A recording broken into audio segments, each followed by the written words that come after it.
என் பேர் முனைவர் சு கனிமொழி சுகுணா. எஸ்ஆர்எம் பல்கலைக்கழகத்தில் ராமபுரம் கேம்பஸில் ஒர்க் பண்ணிகிட்டு இருக்கேன். தமிழ் அப்படின்றது ஒரு 3 வருஷமாக தான் நான் வந்துட்டு தமிழ் கம்ப்யூட்டிங்கில் கொஞ்சம் ஒர்க் பண்ணிகிட்டு இருக்கேன்.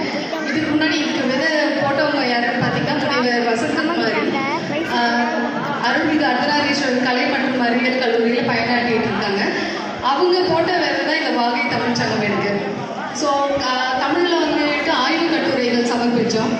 அதுக்கப்புறம் கொஞ்சம் கொஞ்சமாக வாகை தமிழ் சங்கத்தோட இன்ட்ரொடக்ஷன் வந்துட்டு அவங்க கொடுத்துருந்தாங்க. ஒரு சர்டிஃபிகேட் வந்துட்டு ஃபஸ்ட்டு ரெஜிஸ்டர் பண்ணி சர்டிஃபிகேஷன் கோர்ஸ் 2 பண்ணேன்.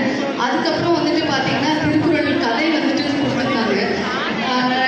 எனக்கு சந்திப்பில்லை இதெல்லாம் கொஞ்சம் தயக்கம், வருமா இல்லையா எப்படி இருக்கும் அப்படின்னு எனக்கு தெரியல. மனோஜ் சார் வந்துட்டு ரொம்ப ஹெல்ப் பண்ணாங்க. ஸோ ஒவ்வொரு தடவையும் எந்த ஒரு ஈவெண்ட் பண்ணுறதா இருந்தாலும், எந்த ஒரு எழுத்து பண்ணுறதா இருந்தாலும் அவர்கிட்ட சரி இது பண்ணலான்னு இருக்கேன், இது கரெக்டாக இல்லையா செக் பண்ணி சொல்லுங்கள் அப்படின்னு சொல்லுவேன். சார் நல்லா சப்போர்ட் பண்ணார். அதனால வந்துட்டு பார்த்தீங்கன்னா 2 சர்டிஃபிகேஷன் கோர்ஸ், ஒன்று வந்துட்டு சைக்காலஜியும், இன்னொன்று மொபைல் அப்ளிகேஷன் டெவலப்மெண்ட், கைபேசி